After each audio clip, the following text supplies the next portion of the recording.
Hi everyone, Therese here. Welcome to this week's Karma Cards. So this week we had an incredibly powerful full moon in Libra, and what was incredible about it was the synchronicities. So as I've said before, 2023 is a universal 7 year. The number 7 is the number for this year, and that gives us a frequency that's about seeking answers and profound, deep meditation, going inward, and bringing heaven to earth, right? So with that, the year being a universal 7 year, so when you add up 2023, you get 7. The last full moon we have was the 7th of 7 consecutive full moons at 16 degrees. And if you add up 16, you get 7. So this energy is so potent right now, and it really is about dealing with balancing the temple, right? So the temple number is also a 7. Our body has 7 chakras. The 7th day he rested, right? It's this rest, contemplation, deep meditation, and seeking answers from within. Coming up. And the number 16 is about awakening. And so we're in this deep period of reflection and awakening, and that came in with this latest full moon energy. And what else is amazing is we've got the next new moon, which is coming in on April 19th, is the second of 2 new moons in Aries. And Aries is about the beginning, the starting of something. And the new moon is also about starting things. And with that comes the first eclipse of 2023. We're going to have a partial solar eclipse, I think, on the day of the new moon. And so eclipses are about looking through things or going back over things, and having a second new moon in Aries is almost like having a redo, and the eclipse is going to help you see why you may have had trouble manifesting it the first time, or what's in the way, or what needs to be cleared. Then after that, on April 21st, so just a couple days after the new moon, we have Mercury in retrograde. And so again, this comes up with introspection, looking within, looking things, going back over themes. So we have a theme of already profound meditation and deeply looking inward for answers. Then we have this second chance with new beginnings and going over and looking at things. How did that go? Did that work? What do I need to do? A reassessment is coming with that. And it's really interesting because the messages from the team this week are very much in alignment with it. There is something that we need to reassess within ourselves. And specifically, what the reassessment is about right now is, where do you feel helpless? Why, if you feel helpless in any area, maybe it's around money, maybe it's about relationships or jobs or friendships or family, anywhere you might sense, or just the world at large, and just feeling helpless in the process, we're being asked to go inwards and reassess, where is that helplessness and where is that coming from? And there is a gift in doing this. There is hidden power behind looking at helplessness. So when we refuse to just play the role of a victim of something, of someone who things are just happening to, and we have no power in the situation, we continue to experience feeling powerlessness. But when we start looking inward and going, why do I feel a victim to this? What belief am I holding that makes me a victim in this situation? Then we can actually start to see the thought structure and reassess it and decide whether or not that's something we actually believe. And in doing so, we actually tap into our own hidden powers. And if we can move through that and let go of those feelings of helplessness, we might actually tap into hidden strength. And the interesting thing is, maybe you're not really aware of where you feel helpless. And if not, one of the areas you can actually look to is anger, because many times the anger we feel is actually anger about something we're doing or we're holding, but because we can't look at it, because something about looking at it directly or taking responsibility for whatever it is we feel anger towards ourselves about, what we'll do is we will project it outwards and be angry at something or someone else in order to sort of work it out, to see it, to understand it. The problem with that is many times when we start projecting it outward, we don't recognize that the reason for projecting it is to see it. And instead of focusing on why am I angry, we just stay angry at whatever it is we've projected it onto.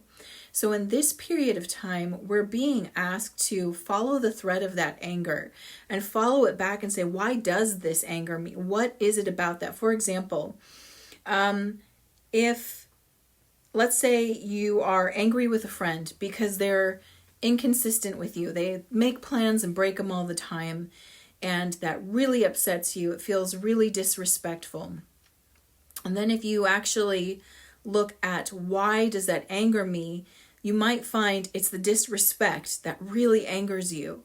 And then the question you can ask yourself is, where am I disrespecting myself? And there might be something that you find, like for example, you might want to, let's say, get healthier in your life and change a few habits, but you haven't committed to it. So you do them, but you do them haphazardly, and that creates an internalized feeling of disrespect. And so it's the disrespect that you're angry about, but now you can see I'm projecting that because that's what I'm doing to myself. And now I can start to make new choices and look at, why am I favoring this bad habit over the taking care of myself? And that's just one example of how you could kind of break this apart. So again, if you can identify what makes you feel helpless, great, then you can go right into that and find out, what am I believing about this that's creating helplessness? And if you're still not seeing that, then again, like I said, you can look to anger and look to what upsets you. And again, there's nothing wrong with these feelings, right? This is one of those things where, these are not the best of human qualities. And so we try to avoid them or deny them, because to own them would somehow, in our minds, might make us feel less than, like I'm less than a good person. And it's really not about that. It's our emotions are simply letting us know the direction that we're thinking in. It lets us know the thoughts generating them, and it lets us know, if these are the thoughts, this is what I'm creating, right? Because thoughts become things. It becomes our perspective and our belief system as we continue to think that. So as we actually allow ourselves to have these emotions, whether it's feeling victimized or helpless, whether it's anger, shame, or guilt, as we just allow those to be part of who we are, rather than judging ourselves for having them, when we allow them to be part of who we are, then we can actually get curious and find out why they're there in the first place.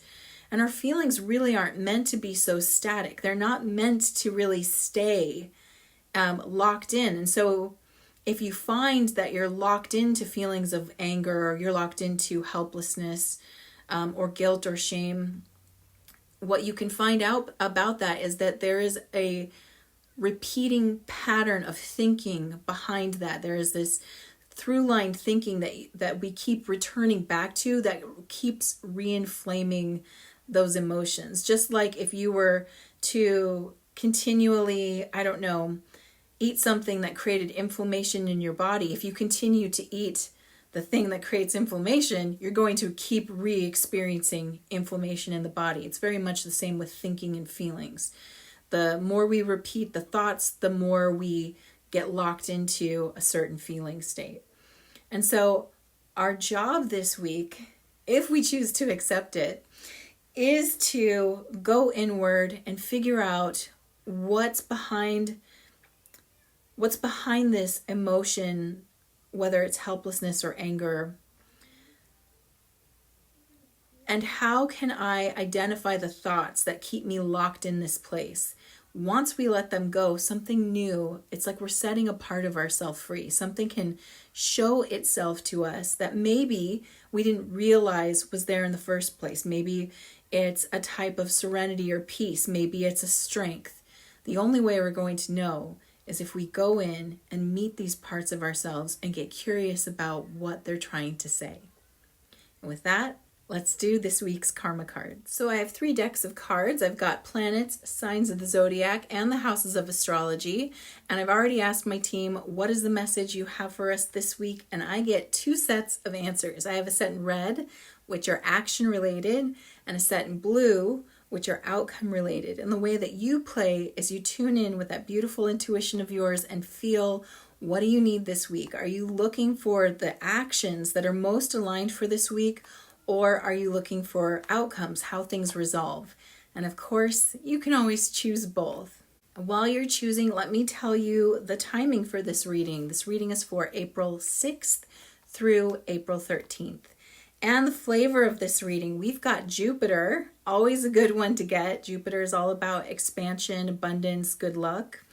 In the sign of Aries, which is where the sun is at right now. And it happens to be the sign that Jupiter is actually in right now. So that's very cool. And we've got the first house, which is ruled by Aries. And it's about the self. So this is a very well-timed astrological reading we've got this week. All right, so for those who are choosing action, your spiritual action is to learn or teach your willpower immediately. This is really interesting because I feel like it does line up with the message that they brought through. But your willpower is the resolve that you have to follow through with something, the will to create it. So it's time to tap into this energy, right? And it's one of these moments where it's time to test the ability to follow through. So we've got to either learn how to do that or show others how to do it. And of course, immediately means now is the time, right now. Mental action at this time. Be positive about what you think you know about the way you project yourself. So interesting because we were just talking about projection with anger, for example. But this is letting you know that you're actually probably doing a better job at projection or how you're projecting yourself, like who you are on the inside. You're getting more and more authentic, more in alignment all the time. And I think it's just the energetic period that we're in, and the raising of consciousness will continue to help us do this, help us to be more authentic in how we're showing our true self. And we're actually probably on a better track than maybe we think we are. So if you're someone who is constantly trying to see yourself and how do people see me, and are self-aware, right? If you're a really self-aware person and you're constantly questioning how people are seeing you, it's time to give yourself the benefit of the doubt in the positive direction that maybe you're actually casting a better light on yourself than you realize. Most of our egos are conditioned to tear ourselves down. And so our ego is never going to acknowledge when we're doing a good job if you're the kind of ego that would tear yourself down. And most of us do that. So rather than listening to the constant story of the ego of, I'm awkward, I'm weird, that wasn't good enough, what do they think, rather say, rather it's time to acknowledge that I have gifts to give. I have a unique spin on things. I bring something to the table. Doesn't matter if you're not sure what that is yet. Just focus on the fact that you actually do bring something to the table, and you're holding a piece of the puzzle that humanity needs. Each one of us is holding a puzzle piece. So you definitely bring something to the table, and it's time to just acknowledge that and let that come into your heart even more. Physical action at this time. Grow and expand, do it your own way, and do it on your own. All right, so this is not a group session, I guess. This is not a group lesson. This is an individual journey. It's going to take the time it takes you. And the focus is on how do I grow? How can I expand? In what ways can I grow and expand? And just like the message that came through earlier, one of the ways is to go inward and ask yourself, where am I limiting myself? Where am I saying I'm a victim or helpless? And where did I get that belief from in the first place? And as you do that, as you start to pick those things apart, you're naturally, like I said, something's right behind it. that's going to come out. That is growth and expansion. And it's not something that can really be done as, like I said, as a group right now, or in twos. You might want a partner or a buddy to do it with you, but everybody's kind of at their own place with this, so everybody needs to go at their own pace.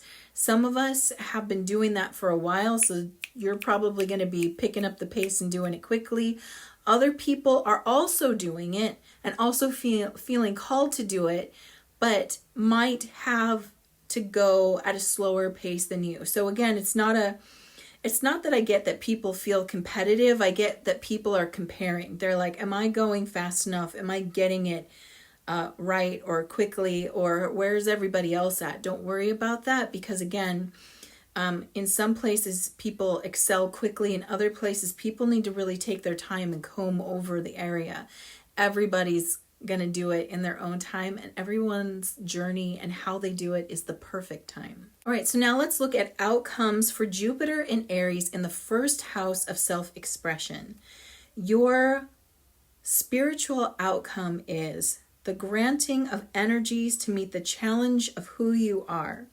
The beautiful thing is, in this time period, we're actually going to feel energized to do this work. It's not going to feel that hard. It's not like it's an uphill battle. It's like we actually have some momentum already. And the good news is that we've all been kind of in a natural growth cycle for a period of time now.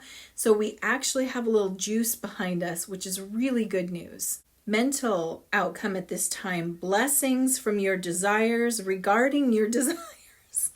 Let me say that again. Blessings from your desires regarding your desires. So being in contact with who you desire to be blesses you by simply being in contact with who you desire to be. It's a pretty good deal right now. So spending time thinking about not only, okay, how do I dismantle a belief that's holding me back, but rather, who do I want to be? And being in that space of who do I want to be and how do I want to express just gives you more. It gives you more, and it comes out naturally. It's almost what I'm getting from them is the process is simultaneous. It's like, as I tap into it, I express it. As I tap into this, I express it. As I understand this, I express it. It's kind of cool. I like that. Physical outcome at this time: good fortune resulting from the honesty and strength of your actions. So, again, as we follow through with this understanding of it's time to go in and look at what's blocking me, what's making me feel small or less than or not enough, as I look at that, it's like I feel, like I said, there's something beautiful right behind it. That's the message that came through. It's like, yeah, there's a little work to do, but right behind that is this amazing gift. So again, your honesty is like, I feel angry. I feel rejected, maybe, right? Like just pulling an idea out here. But let's say we go into anger, and I'm angry because I feel rejected. And as I come into terms with that, I go, okay, if I feel rejected, there's some part of me that feels rejected by me. And then I dig in and I figure out what parts feel rejected. And as I acknowledge them and see them, again, remember, it's like as we acknowledge it, something changes, something expresses. It's got a simultaneous effect right now. This beautiful blessing comes forward. Something of like, oh my gosh, that was the thought that kept me locked up or kept me playing small, or kept my mouth shut, or, kept me from going where I wanted to go. It's that kind of like aha gift. And from it will naturally come an action. Either you open your mouth and say something, or you go after the thing you wanted, or you whatever it is that's coming up. There's so many ways that this could go. But the good news is, as you follow it, as you follow the heart, as you go in and try to understand yourself and give yourself room to clear those things that have been blocking you, it's almost like you've moved a stone out of a dam or something, and then this beautiful flood of energy instantaneously comes forward. So it's a beautiful week to do that little bit of internal work, and it has a pretty immediate payoff. And so I hope that you take the time to do that this week. and that you feel all the beautiful blessings and good energy around you. And with that, I'm wishing you an amazing week. Mwah.